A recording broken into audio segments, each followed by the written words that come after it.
नमस्कार दोस्तों, स्वागत है आप सभी का बोधा मोटिवेशन चैनल में। किसी ने सही कहा है कि इंसान बोलना तो जन्म के कुछ समय बाद ही सीख जाता है, लेकिन कब, क्या और किसी से कैसे बोलना है ये सीखने में उसकी पूरी उम्र निकल जाती है। ये सारी जानकारी हम एक कहानी के माध्यम से आपको बताएंगे। इस कहानी को बिल्कुल ध्यान से सुनना है, क्योंकि यह कहानी आपकी जिंदगी बदल सकती है। हमारे जीवन में ऐसे बहुत सारे गुप्त राज होते हैं जो हम दूसरों के कानों में पड़ने नहीं देते, और अक्सर अपने परिवार में अशांति का कारण हम स्वयं ही होते हैं। चाहे हम इस बात को देख पाएं या ना देख पाएं, पर जीवन का सच यही है, हम अपने जीवन में एक मूर्खता करते हैं कि हम अपने जीवन के राज दूसरों को बता देते हैं जो हमें कभी नहीं बताने चाहिए, और वही बातें जो हमने जाने अनजाने में किसी दूसरे के सामने बता दी थी, वही हमारे दुख का कारण बन जाती हैं, वही हमारे झगड़े का कारण बन जाती हैं, और फिर हम पछतावे के अलावा कुछ नहीं कर पाते। बाद में हमें पछतावा होता है कि मुझे ये बात किसी को बतानी नहीं चाहिए थी, मेरी ही गलती हुई जो मैंने जाने अनजाने में ये बात सबको बता दी। इसलिए आज की बौद्ध कहानी में आपको जो बातें हम बताने वाले हैं, उसे सुनने के बाद आपको ऐसी 7 बातें पता चलेंगी जो आपको कभी भी किसी को नहीं बतानी चाहिए। और तो और ये जो 7 बातें हैं, ये आपको अपने पास क्यों रखनी है, इसका कारण भी हम आपको समझाएंगे। इन 7 बातों के अलावा अगर आपको लगता है कि कोई बात ऐसी है जो हमसे छूट गई है, तो हमें कमेंट बॉक्स में जरूर बताएं।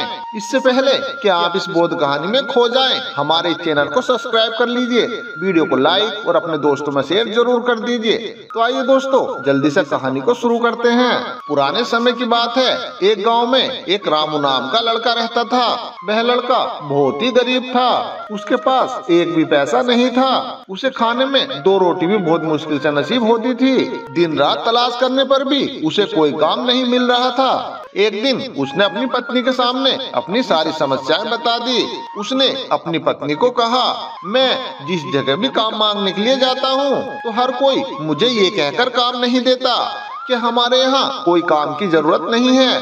मैं काम की तलाश करते करते थक चुका हूँ। मुझे ये समझ नहीं आ रहा है कि मैं तुम लोगों का पेट कैसे भरूं, अपने बच्चों को कैसे पालूं, और यह चिंता मुझे दिन रात खाई जा रही है। यह सुनकर उसकी पत्नी ने कुछ देर सोचकर कहा, आप एक आदमी के पास केवल एक बार ही काम मांगने के लिए जाते हो, और जब वह काम नहीं देता तो आप दोबारा उसके पास नहीं जाते। अगर आपको उनसे काम लेना है तो आपको उनसे हमदर्दी जतानी होगी, आपको उनसे हमदर्दी हासिल करनी होगी, अपनी गरीबी दिखानी होगी, अपनी मजबूरी बतानी होगी, ताकि वे लोग हमारी मजबूरी समझकर हमें काम पर रख लें। इसलिए शर्म मत करो, उसे अपनी गरीबी बताओ, अपनी मजबूरी बताओ, और इसी उपाय से आप काम पा सकते हो। यह बात रामू के दिमाग में बैठ गई। अगले दिन रामू काम मांगने के लिए उसी सेठ के पास पहुंचा, जहाँ पर वह पिछले दिन काम मांगने के लिए गया था। लेकिन इस बार उसने हाथ जोड़कर उस सेठ से प्रार्थना की, उससे विनती की, हे सेठ, मैं बहुत गरीब हूँ और मुझे काम की बहुत ज्यादा जरूरत है। आप जो कुछ भी मुझे देंगे मैं उसमें संतुष्ट हो जाऊंगा, बस कृपया करके मुझे काम दे दीजिए। उसकी यह हालत देखकर उस सेठ ने उसे अपने यहाँ काम पर रख लिया। वह रोज सेठ के यहाँ काम पर जाने लगा। वो अंदर ही अंदर खुश तो हो रहा था कि उसे काम मिल गया, लेकिन उसे पैसे दूसरे लोगों से कम मिलते थे। वही काम जो दूसरे लोग कर रहे थे, उन्हें ज्यादा पैसे मिल रहे थे और रामू को कम वेतन मिल रहा था। जब इस बारे में रामू ने अपने सेठ से कहा, तो सेठ ने कहा, अरे देखो भाई, तुम्हें काम की जरूरत थी, मैंने तुम्हें काम दिया, मेरा धन्यवाद करने की बजाय तुम मुझसे शिकायत कर रहे हो, ये कैसी एहसान फरामोशी है। यह सुनकर रामू वहीं पर चुप हो गया। बात कहीं न कहीं सत्य थी। वो सेठ सही कह रहा था कि सेठ ने तो उसकी मजबूरी देखकर उसे काम दे दिया था, और इसीलिए ही वो उसे अपने अनुसार ही वेतन देता था। और धीरे धीरे रामू ने ये बात अपने दोस्तों और अपने रिश्तेदारों से बतानी शुरू कर दी कि उसका सेठ कैसा आदमी है और उसे कितनी तनख्वाह देता है। धीरे धीरे समय बीतता रहा और रामू पूरी लगन के साथ अपना काम करता रहा। लेकिन अब परिस्थितियां बदलने लगी थी। अब सेठ दूसरे लोगों से ज्यादा रामू से काम लेता था। और सब लोगों से कम वेतन उसे देता था। यह बात रामू को बहुत बुरी लगती थी और इस बात को रामू दूसरे लोगों से कहता था। रामू दूसरों से ज्यादा मेहनत करता था और दूसरों से कम पैसे पाता था। यह बात रामू को बहुत ही बुरी लग रही थी। इस बात से रामू के आत्मसम्मान पर बहुत ठेस पहुंच रही थी। धीरे धीरे रामू का मन अपने काम से हटने लगा। रामू का मन अब काम में लगता ही नहीं था। ये तो आम सी बात है कि ऐसी जगह पर किसका मन लगेगा जहां आदमी को अपने आत्मसम्मान से समझौता करना पड़े। इसलिए रामू ने जल्द ही अपना काम छोड़ दिया और वह घर पर आकर खाली बैठ गया। अब रामू के पास घर का खर्चा चलाने को भी पैसे नहीं बचे थे और तब रामू ने अपने रिश्तेदारों और दोस्तों से सहायता मांगने की कोशिश की, लेकिन उसके दोस्त उसके सामने तो दया वाली बात करते थे। उसे दिलासा देते थे कि मैं तुम्हारे लिए सब कुछ कर सकता हूँ, मैं तुम्हारे लिए ऐसा कर सकता हूँ, मैं तुम्हारे लिए वैसा कर सकता हूँ, लेकिन पीछे से उसका मजाक बनाते थे। वह कहते थे कि रामू कितना बेवकूफ है, सेठ ने रामू से कितना काम करवा लिया और बेचारे को पैसे भी नहीं दिए। अगर हम इसे पैसा दे देंगे तो ये पैसा हमें कहाँ से वापस करेगा, हमारा पैसा मर जाएगा। इसकी तो ऐसी हालत है, काम तो इसे मिल नहीं रहा, फिर ये पैसे हमारे कहाँ से देगा। और इसी वजह से रामू की हालत दिन पर दिन खराब होती जा रही थी। अब वह दिन रात टेंशन में रहने लगा था। वही दोस्त, वही उसके रिश्तेदार जो उसे अपना होने का दावा करते थे, जो कहते थे कि मैं तुम्हारे लिए सब कुछ कर सकता हूँ। सब लोगों को रामू के ऊपर तरस आ रहा था। सब लोग उन्हें नई नई बातें तो बता रहे थे, लेकिन कोई पैसा नहीं दे रहा था, कोई उसकी मदद नहीं कर रहा था। और अक्सर जीवन में ऐसा ही होता है, लोग तरह तरह की बातें तो बना देते हैं, लेकिन मदद करने के लिए कोई सामने नहीं आता।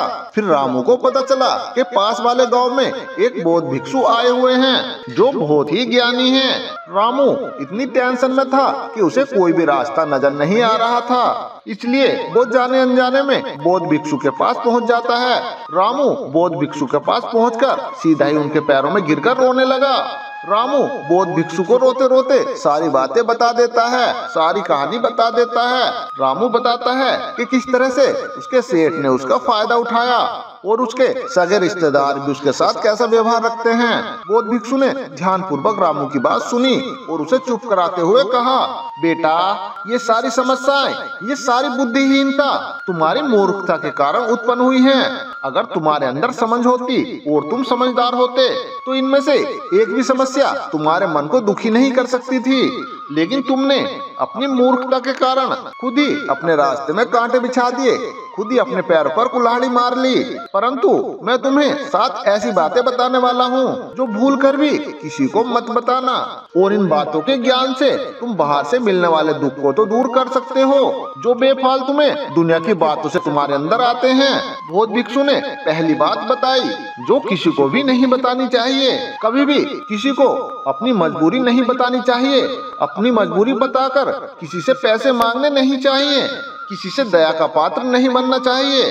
हो सकता है कि वो आज तुम्हारी मजबूरी सोचकर तुम्हारी सहायता कर दे, लेकिन कल वो तुम्हारी मजबूरियों का फायदा उठाने से नहीं चूकेंगे। अगर तुम्हारी मजबूरियों का फायदा भी नहीं उठाया तो कल के दिन वो तुम्हारी मजाक जरूर बनाएंगे। इसलिए कभी भी अपनी मजबूरी किसी को मत बताओ।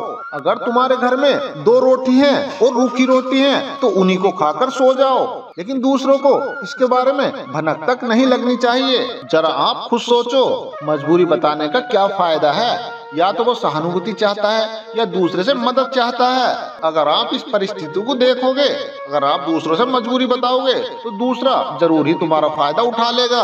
अगर वो फायदा भी नहीं उठाएगा तो तुम्हें मूर्ख समझेगा, दुनिया में सबसे बेकार इंसान समझेगा और दूसरों के सामने आपका मजाक बनाएगा, आपकी इंसल्ट करेगा। इसलिए भूल कर भी अपनी मजबूरी किसी से मत बताना।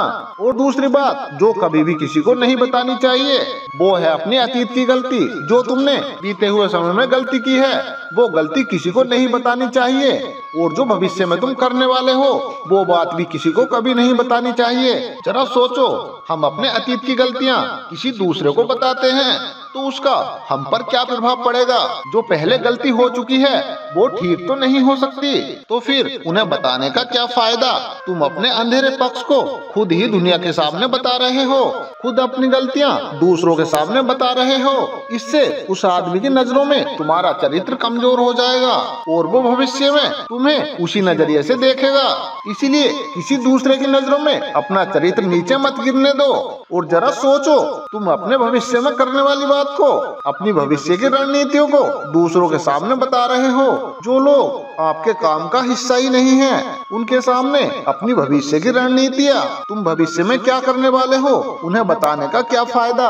वे लोग आपकी सहायता तो नहीं करेंगे लेकिन आपके भविष्य में होने वाले काम में बाधा जरूर पैदा कर सकते हैं। आप खुद अपने विवेक का इस्तेमाल करिए, अपने दिमाग का इस्तेमाल करिए। जरा थोड़ी देर के लिए आप अपने बारे में सोचिए, क्या तुमने अपना भविष्य में जो काम करने वाले हो उसके बारे में किसी और को बताया है और वह काम तुम्हारा सफल ना हुआ हो।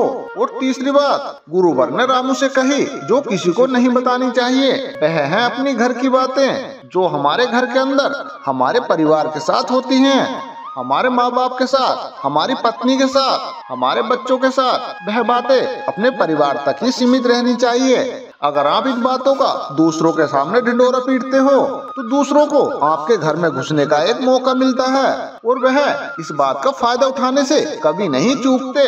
वे आपके परिवार के सदस्य को आपसे दूर ले जाने की कोशिश करेंगे। अक्सर ऐसा ही होता है।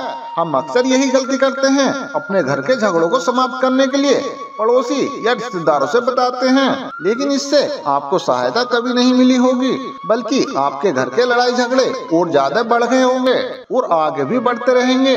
अगर आप अपने माँ बाप की बात दूसरों से बताएंगे तो आपके माँ बाप को बुरा लगेगा कि हमारा बेटा हमसे बताए बिना ही दूसरों से हमारी बातें बता रहा है। इसीलिए अपनी घर की बातें, अपने घर के लड़ाई झगड़े, अपने घर की मजबूरियाँ किसी को नहीं बतानी चाहिए। अगली बात जो किसी को नहीं बतानी चाहिए वह सुनने पर बहुत अजीब लग सकती है, वह है अपनी आमदनी। दोस्तों, कभी भी अपनी आमदनी किसी को नहीं बतानी चाहिए कि हम कितना पैसा कमा रहे हैं। अब आप सोच सकते हो कि अपनी आमदनी किसी को ना बताने के पीछे क्या कारण हो सकता है। यदि जरा आप सोचिए, अगर आप अपनी आमदनी अपने दोस्तों को बता देते हैं तो इस हालात में केवल दो बातें हो सकती हैं, या तो आपकी आमदनी उनसे ज्यादा हो सकती है या फिर आपकी आमदनी उनसे कम हो सकती है। अगर आपकी आमदनी अपने दोस्तों से ज्यादा है तो जब भी आपके दोस्तों को जरूरत पड़ेगी तो वह केवल आपको ही याद करेंगे, क्योंकि उनको पता है अगर आपकी आमदनी उनसे ज्यादा है तो आप ही उनकी मदद कर सकते हैं। और इसीलिए ज्यादा लोग आपसे सहायता मांगेंगे, आपसे रुपए पैसे मांगेंगे कि भाई मुझे रुपए दे दीजिए, मेरी ये मजबूरी है। और जब आप उनकी मदद नहीं करेंगे, आप उनको पैसा नहीं देंगे तो वह सोचेंगे कि इस आदमी के पास पैसे हैं लेकिन देने के लिए हमें मना कर रहा है, हमसे जलता है, ये हमारे किसी काम का नहीं। और इसीलिए आपकी आमदनी आप दोनों दोस्तों के बीच में झगड़े का कारण बन सकती है। और इसके विपरीत अगर आपकी आमदनी आपके दोस्तों से कम होगी तो वो आपका मजाक बनाएंगे और वह आपको पैसे के मामले में कमजोर भी समझेंगे और वे लोग आपके पीठ पीछे आपका मजाक भी बनाएंगे। और आमदनी ज्यादा होगी तो आपसे पैसे मांगेंगे, ना दोगे तो आप बुराइयां बन जाओगे। इसलिए दोस्तों, अपनी आमदनी किसी को नहीं बतानी चाहिए। अगली बात जो आपको मैं बताने वाला हूँ वो बात भी किसी को नहीं बतानी चाहिए। इस बात को अपनी गांठ बांध लेना, लेकिन ये बात कभी भी भूलकर किसी को मत बताना।